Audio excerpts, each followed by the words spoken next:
រឿងអាសំគុំបាញ់លើមានបុរសម្នាក់ជាកូននៃអ្នកត្រកូលក្រីក្របុរសនេះតាំងពីចម្រើនធំឡើងគ្មានរកស៊ីអ្វីសោះខំប្រឹងសង្វាតតែខាងការបបាញ់តតែស្ទាត់ជំនាញបើបុរសនោះបាញ់តម្រង់សត្វណាចង់ឲ្យត្រូវក្បាលត្រូវឬទ្រូងរមែងត្រូវតាមបំណងតែរូបឆោមលោមពោបុរសនោះអាក្រក់មានស្គមកំប្រឹងសក់ក្រញៀងមុខក្រញុះអ្នកស្រុកគេដាក់ឈ្មោះហៅថាអាសំគុំបាញ់លោកព្រោះវាតែងដើរបាញ់លោករាល់ថ្ងៃមួយអាសំគុំបាញ់លោកលីស្នាដើរទៅស្វែងរកបាញ់លោកបានប្រទះឃើញភូមិសេដ្ឋីមួយមានដើមឈើដុះត្រសាយត្រសុំដង្គមដង្គោលជាទីលំនៅនៃបក្សីមានលោកជាដើមសេដ្ឋីនោះជាអ្នកសម្បូរណាស់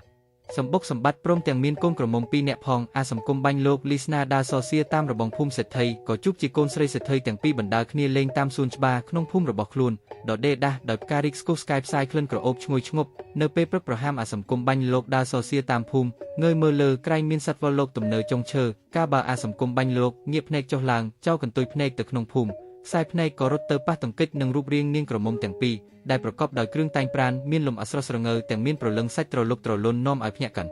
់រាក់ដួងចិត្តប្រុសនៅវេលាឃើញដំបងឯអាសំគុំបាញ់លោកគ្រាន់តែចោលភ្នែកទៅប៉ះរូបនាងនោះភ្លាមក៏ស្រឡាំងកាំងភាំងស្មារតីភ្លេចខ្លួនជ្រុះទាំងស្នាទាំងព្រួញដល់ដីអាសំគុំបាញ់លោកតាំងពីបានឃើញកូនសេដ្ឋីក៏ស្រឡាញ់ចុកក្នុងចិត្តនឹកកាត់ភ្លេចហើយក៏ទៅដល់ផ្ទះថ្លែងប្រាប់ឪពុកម្ដាយនិយាយនឹងម្ដាយឲ្យទៅដណ្ដឹងកូនសេដ្ឋីម្ដាយនិយាយនឹងកូនថានៃកូនម្ដេចក៏ឯងទៅស្រឡាញ់កូនសេដ្ឋីអីចេះបើឯងក្រេកក្រភពសម្បត្តិទាំងរូបឯងទៀតក៏អាក្រក់មិនសមនឹងកូនគេធ្វើម្ដេចគេនឹងឯងអាសំគុំបាញ់លោកក៏និយាយនឹងម្ដាយថាម៉ែបើម៉ែមិនទៅដណ្ដឹងឲ្យខ្ញុំទេខ្ញុំក៏អស់ឃើញមុខម៉ែក៏លែងបានឃើញមុខខ្ញុំតាំងពីថ្ងៃនេះទៅហើយម្ដាយដែលមានចិត្តអាណិតកូនងាយកូននិយាយដូច្នោះក៏ស៊ូកាត់កេតខ្មាស់ទៅនិយាយស្នើការនឹងសេដ្ឋីក៏តបវិញថាខ្ញុំអត់បើស្អប់ខ្ពើមអីកូននាងទេប៉ុន្តែកូនខ្ញុំនឹងឲ្យពុំបានត្បិតមិនទាន់គ្រប់ការណាហើយនាងប៉ុណ្ណេះទុកជាស្រេចចុះកុំបាច់ទៅមកទៀតសម្ដីប៉ុណ្ណេះជាសម្ដីបង្វែងដានមិនចង់ឲ្យម្ដាយអាសំគុំបាញ់លោកទិញទោសគំនិតរកកបាយក៏និយាយទៀតគ្មានក៏លាសេដ្ឋីត្រឡប់ទៅផ្ទះប្រាប់កូនអាសំគុំបាញ់លោកគ្រាន់តែម្ដាយប្រាប់ដូច្នោះភ្លាមក៏ផ្លាស់ទឹកមុខក្រៀមក្រំអង្គុយត្របំក្បាលជង្គង់ដកដង្ហើមខូបាយលែងនឹក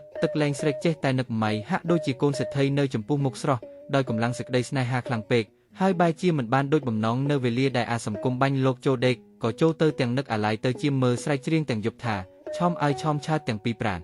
ធ្វើមិនដាច់នឹងបានមកគៀកកាយឲ្យដូចជាពុកនឹងខ្នោះខ្នើយបើម្លេះទៅហើយអស់សង្ឃឹមអាសំគុំបាញ់លោកទុកជាដឹងថាគេលែងឲ្យហើយដូច្នោះលុះព្រឹកឡើងក៏នៅតែលីស្នានិងស្ពីបំពង់ព្រួញដើរទៅសម្ដៅភូមិសេដ្ឋីរាល់ថ្ងៃឥតខានសោះពួនចាំលបមើលកូនសេដ្ឋីថ្លែងពីបុរសម្នាក់ទៀតជាកូនអ្នកមានសម្បត្តិទាំងរូបឆោមនោះក៏ស័ក្តិសមទឹកមុខឡើងស្រស់បំប្រងជាទីពេញចំណងនៃសតិភាពបុរសនោះក៏ស្រឡាញ់កូនសេដ្ឋីនោះដែរលុះទៅដណ្ដឹងសេដ្ឋីក៏មិនព្រមបុរសនោះទុកជាដឹងថាគេមិនព្រមក៏នៅតែមើលកូនសេដ្ឋីរាល់ថ្ងៃជួនជាពេលមួយបុរសនោះក៏ទៅអាសំគុំបាញ់លោកក៏ទៅហើយបានជួបគ្នាអាសំគុំបាញ់លោកសួរថាអ្នកឯងទៅណាបុរសនោះឆ្លើយថាខ្ញុំមកក្លុបមើលកូនសេដ្ឋីឆ្លើយហើយសួរថាចុះហែងមកធ្វើអ្វីដែរអាសំគុំបាញ់លោកថាខ្ញុំក៏មកមើលកូនសេដ្ឋីដែរបុរសនោះថាយើរៀងនេះអ៊ូតែងចង់បានកូនសេដ្ឋីផងប៉ុនអំបារូបខ្ញុំគេនៅតែមិន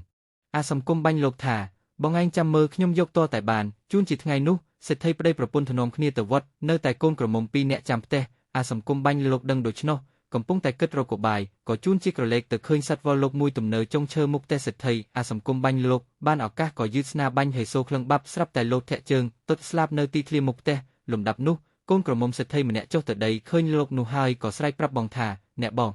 ងអ្នកណាបាញ់លោកធ្លាក់មកនេះថាហើយក៏រើសលោកទៅអាសំគុំបាញ់លោកធ្វើដូចជាមិនដឹងដល់គេបោចរួចហើយស្រាប់តែលោឡារកលោកដែលខ្លួនបាញ់នោះថានរណាលួចចុះលោកអញទៅណាតែអញរកឃើញមុខជាប្តឹងរាជការយកទៅដាក់គុកពុំខាននាងក្រមុំទាំងពីរនាក់ហេតុដូច្នោះក៏ភ័យស្រែកប្រាប់ថាលោកបងឯងខ្ញុំយកមកនេះហើយអាសំគុំបាញ់លោកស្ដីគំរាមថាម្ដេចក៏ហ៊ានលួចចុះលោកអញត្រូវយកមកអញកូនស្រីសេដ្ឋីក៏យកលមកអាសំគុំបាញ់លោកថាទេលោកអញនៅរោមនៅស្លាប់ឥឡូវនាងឯងយកទៅបោចរោមស្លាប់អស់ហើយក្រែងតែអាំងឲ្យឆ្អិនអញបានអញយកនាងក្រមុំទាំងពីរនាក់ក៏យកទៅអាំងឆ្អិនហើយយកមកអាសំគុំបាញ់លោកថានរណាស៊ីតែសាច់លោកក្រែងតែមានស្រាផឹកផងទើបស៊ីកើតនាងទាំងពីរនាក់ហេតុតែខ្លួនជាស្រីប្រកបដោយសេចក្តីភ័យច្រើនក៏ទៅយកស្រាមកឲ្យមួយពេងហើយថាមួយពេងទៀតតតែស្រវឹងដួលដេកលើផ្ទះនោះទៅឯនាងក្រមុំទាំងពីរនាក់គិតគ្នាថាបើយើងបណ្ដោយឲ្យវានៅក្នុងទីនឹងតែម៉ែមកវិញឃើញយើងមុខជាមានរឿងគិតហើយមិនដឹងយកទៅណាក៏នាំគ្នាសែងអាសំគុំបាញ់លោកយកទៅលាក់ក្នុងផ្ទះដល់ពេលយប់អាសំគុំបាញ់លោកដឹងខ្លួនក៏ស្រែកថាមូខំណាស់កូនសេដ្ឋីភ័យក្រែងឪពុកដឹងក៏នាំគ្នាសែងទៅដាក់ក្រោមក្រែដេករបស់ខ្លួនអាសំគុំបាញ់លោកស្រែកទៀតថាសង្កែខំណាស់នាងទាំងពីរនាក់ក៏លើកមកឲ្យដេកលើក្រែក្នុងមុងជាមួយដោយគិតថាវាស្រវឹងស្រានឹងធ្វើអ្វីពេលនោះអាសំគុំបាញ់លោកបានឱកាសក៏តាំងលោកប្រឡែងស្ទាបអង្អែល ដោយសេចក្តីស្រឡាញ់ដែលរៀបដល់បានរួមដំណេកជាមួយនឹងនាងក្រមុំទាំងពីរនាក់នោះទៅចេះ10មិនស្មើប្រសពមួយ